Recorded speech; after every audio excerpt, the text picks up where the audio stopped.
अस्सलाम वालेकुम नाज़रीन, सराबर कदाब से मुखातिब है। खबर है, ये बहुत बड़ी खबर है, मैसिव है। इसने सोशल मीडिया के सोचने का तरीका बदल दिया है, इसने पॉलिटिकल डायनामिक्स को बदल दिया है। और खबर यह है कि लाहौर हाईकोर्ट और इस्लामाबाद हाईकोर्ट के अंदर दफा 804 नाफिज हो चुका है। इमरान खान के नाम का किला सेंटर में ठोक दिया गया है। और बल्कि इमरान खान साहब के जो हिमायती याफ्ता कैंडिडेट थे, उन्होंने ना सिर्फ जीता है बल्कि उस काले कोर्ट ने अपोजिशन को निगल दिया है। लिटरली निगल गए, बगैर डकार मारे निगल गए। इतने वोट काले कोर्ट ने डाले हैं इमरान खान साहब के हक में कि वो गिनते गिनते थूके खत्म हो गए हैं। धजियां उड़ा गए, अपोजिशन को रौंद गए हैं। यकीन माने कि उधेड़ कर अपोजिशन को उन्होंने रख दिया और वो ऐसे पड़ी हुई है। यानी उन्हें समझ नहीं हमारे साथ हो क्या गया है, या हमारे साथ कर क्या गए। काला कोर्ट फैसला कर गया, उन्होंने नारे मारे, उन्होंने कहा खान ये जो काला कोर्ट है ये तेरा वोट है। वकला फैसला कर गए जब हम इधर खड़े होंगे, हम इमरान खान साहब के साथ खड़े होंगे। अब ये बात समझिएगा, ये 2+2 = 4 है। ये बड़ा ऑब्वियस है। एक तरफ है डीएचए के प्लॉट्स है, डीएचए में घर है, आपकी बीवियों की शॉपिंग है, महंगे महंगे जनाब आप पैसे चंद कमा सकते हैं, यानी करोड़ों रुपए आप दस्ती कमा सकते हैं। बड़ी बड़ी गाड़ियां हैं, पराडो डाले फलाने आपको मिल सकते हैं। बीवियों को ले जाएं जनाब टूर्स के ऊपर, आपके बच्चों की तालीम कोई और देगा, पैसे चलाते रहे। और उसके बाद आपको जज बनाया जा सकता है, आपको कुछ भी इमरातें जो चाहेंगे, यानी मांगो क्या मांगते हो आपको दी जाएगी। हर फैसिलिटी आपको दी जाएगी, टेलीविजन के बड़े बड़े प्रोग्राम्स में लाकर आपको बिठाया जाएगा। एक तरफ ये सब कुछ मुराते थी, लिस्ट खत्म होने वाली नहीं है। यानी कुछ भी, यानी मेरे ख्याल में लैट्रीन में अगर आपको वॉशरूम के अंदर टिश्यू पेपर चाहिए वो भी मुहैया किए जाएंगे। ये तमाम तरह सहूलतें एक तरफ थी। दूसरी तरफ अडयाला जेल के अंदर तकरीबन 2 सालों से बंद एक शख्स था, इमरान अहमद खान न्याबी। इमरान खान का नाम एक तरफ था और दूसरी तरफ ये तमाम तरह सहूलतें थी। यकीन माने काले कोर्ट ने ठोकर मारी है, इन्हें लात मारी है। इसको रौंदते हुए उन्होंने फैसला सुना दिया है। नारेबाजी हुई है, शदीद तरीन नारेबाजी हुई है। इंतखाबात जीतना, इलेक्शन जीतना, देखिए हारने वाले मुल्क दुश्मन नहीं है, हारने वाले भी इधर के ही हैं और हारने वाले भी किसी ना किसी सोच या फिक्र के साथ खड़े हैं। लेकिन इमरान खान साहब के हवाले से जो ये जीत होती है या इलेक्टोरल विन होती है, या जहां पर जाकर कानूनी तौर पर जीता जाता है, उसके बाद जो एनर्जी है, जो वाइब है, वो यकसर बदल जाती है। यानी मैं कुछ एक चीजें आपको सुनाना चाहता हूं, ये सिर्फ वकला का रिएक्शन देखिएगा, ये गैर मामूली है। इस तरीके से खड़े हो जाए वकला और ये गुफ्तगू और बातचीत करें। ये पहले आप थोड़ी सी नारेबाजी सुन लें, चूंकि एडिट में नहीं कर सकता, लेकिन ड्राइवर भाई आप ये सुन ले, देखें।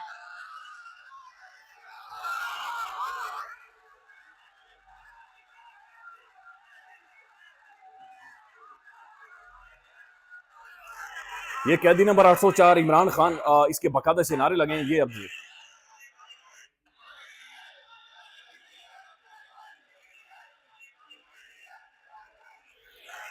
इमरान खान पीटीआई तहरीक इंसाफ के झंडे हैं और एक कोने में खड़ा है इंतजार हुसैन पंचोथा।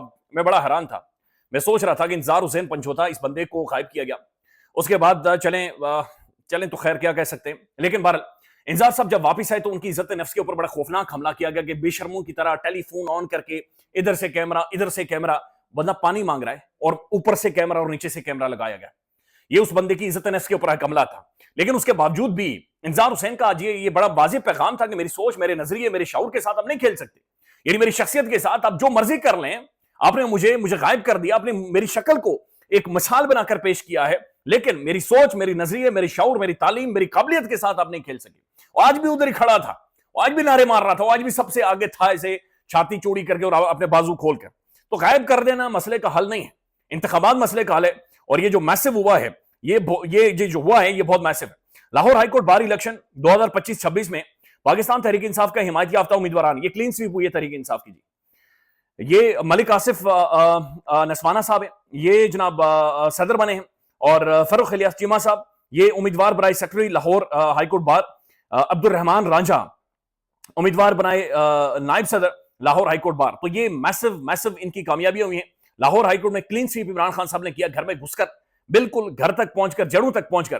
फिर इस्लामाबाद हाईकोर्ट बार एसोसिएशन इंतखाबात सदारत के निशिस्त पर पीटीआई के हिमायती याफ्ता वाजिद अली गिलानी भी जीत चुके हैं। और इस्लामाबाद हाईकोर्ट बार एसोसिएशन के इंतखाबात में पीटीआई हिमायती याफ्ता वाजिद अली गिलानी ने मैदान मार लिया है। एडवोकेट शोएब शाहिद ने इसकी तस्दीक कर दी है। तो लाहौर हाईकोर्ट और इस्लामाबाद हाईकोर्ट, ये मैसिव पीटीआई की कामयाबियां हैं, विक्ट्रीज हैं, इसे सेलिब्रेट किया जा रहा है। ये वकला तहरीक के लिए एक चिंगारी है, एक आगाज है। और इसके बाद ज़ाहिर है काला कोर्ट और वकला फैसला करेंगे कि चीजें किस तरफ जाएंगी। ये ज़ाहिर परेशानी भी बहुत सारी जगहों पर होगी और ये परेशानी और ज्यादा बढ़ेगी। अब जो इनकी कामयाबियां हैं, ये मैसिव मार्जिन से, बहुत बड़े मार्जिन से जो कि यहां पर ये जीते हैं। और ये एक मैसिव चीजें हैं जो कि बदली हैं, डायनामिक्स बदल रहे हैं। यानी इंतखाबात के अंदर इमरान खान साहब को किसी भी तौर पर आप हरा नहीं सकते। दूसरी तरफ नाज़रीन एक और डेवलपमेंट है, बल्कि शहबाज शरीफ साहब ने एक तकरीर की है, वो तकरीर ने मुझे हंसाया है, बहुत अरसे बाद हंसाया है। और मुझे यकीन माने कि शहबाज साहब जब तकरीर कर रहे थे, आपने अगर देखनी हो तो ब्राहिम मेहरबानी जरूर देखें आवाज बंद करके, वो मुझे उन्होंने मोहम्मद अली की याद दिला दी। वो जो मुक्के मारता था ना शहबाज साहब ने, माइक के साथ वाह कितनी लड़ाई की है। इधर से पहले माइक को दिया, फिर ऊपर से आके माइक को दिया, फिर दोनों हाथों से इधर, फिर आखिर में माइक को ऐसे करके ऐसे कर, लिटरली उन्होंने रेसलिंग किया माइक के साथ शहबाज साहब ने। मैं समी इब्राहिम साहब का भी व्लॉग देख रहा था, वो कहते हैं शहबाज साहब मस्खरों की तरह बातचीत करते हैं। और फिर समी इब्राहिम साहब ने यह भी कहा कि बाजू का तो चार्ली चैपलिन की मूछ भी यहां पर रख देते हैं। तो मैं वही सोच रहा था और वो तकरीर देख रहा था कि शहबाज साहब को पता नहीं क्या आता है, यानी आप तकरीर कर रहे हैं, मैं बातचीत कर रहे हैं कि मैं आपको कैंसर अस्पताल देता हूं, मैं आपको यूनिवर्सिटी देता हूं, मैं कैंसर अस्पताल देता हूं, मैं फिर यूनिवर्सिटी। तो वो एक बड़ा इंटरेस्टिंग है जो कि शहबाज साहब ने तकरीर किया, वो जरूर जाकर देखें। लेकिन ये जो ट्वीट है ये बहुत अलार्मिंग है। ये महर शराफत अली, मरीम साहबा इंतखाबात में मेरे ख्याल में पूरा शरीफ खानदान जोर लगा ले तो इस नौजवान को नहीं हरा सकता। ये एक ऑब्वियस और बड़ी क्लियर बात है। अब अगली दफा मेरे ख्याल में अगर निजाम कोशिश करेगा तब भी नहीं हरा सकेगा। बहरहाल ये इन्होंने ट्वीट किया है और ये बड़ा खौफनाक है। लिखते हैं हाई अलर्ट, तमाम दोस्त मेरी बात गौर से सुन लें। इमरान खान साहब इस वक्त अडयाला जेल में बहुत ज्यादा मुश्किल में है, मेरी बात की तस्दीक कर ले जिसने करनी है। खान साहब के लिए सारी रात और सारा दिन पानी बंद रखा गया है, अखबार की सहूलत बंद कर दी गई है। ये पानी बंद रखना ये बहुत बड़ा ज़हनी कर्ब होता है।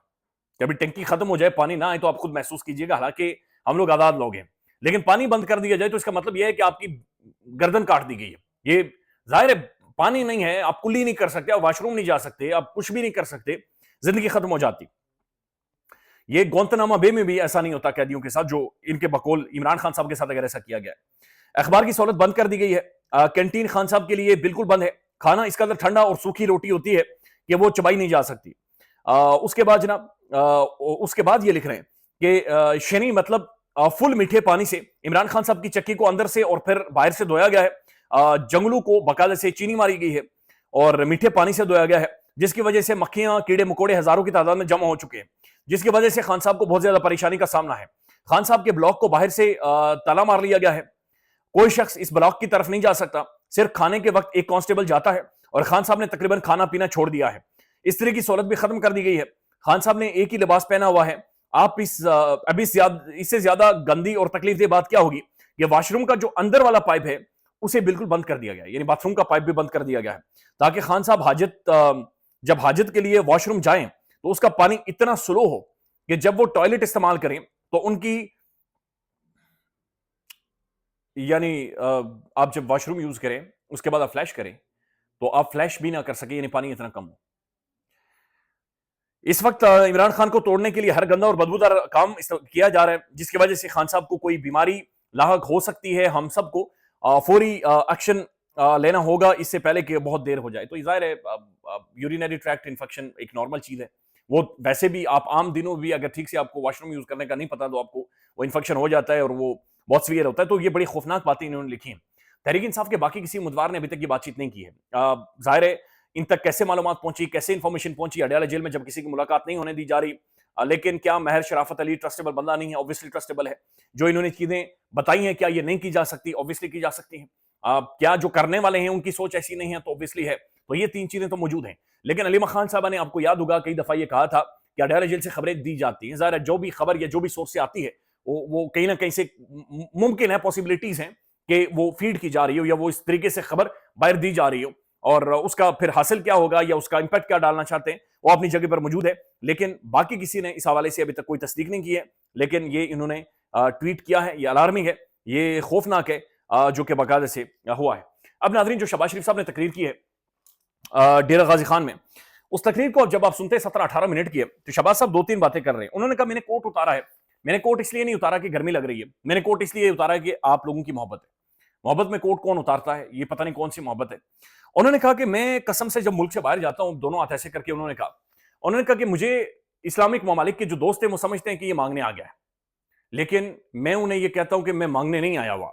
लेकिन मैं क्या करूं, मुझसे पहला जो एक शख्स था इमरान खान, वो पूरी दुनिया को बता चुका है कि शहबाज शरीफ मांगता है। तो वो कहते हैं कि, यानी कहने का तासुर ये दे रहे थे कि उनका जो इंट्रोडक्शन या तारुफ बना हुआ है कि बंदा मांगने आ रहा है। तो मैं जब भी जाता हूं तो मैं, कहते हैं कि मैं दिल में दुआ करता हूं कि या खुदाया ये ना समझे कि मैं मांगने आया हूं। यानी ये कहते हैं कि मैं नहीं भी मांगने जाता फिर भी वो शायद ये ना समझे कि ये मांगने आया हुआ है। लिहाजा मैं चाहता हूं कि ये मुझे ये ना समझे कि ये मांगने आया हुआ है। मज़ीद अपडेट करेंगे, ख्याल रखिएगा। अल्लाह हाफ़िज़।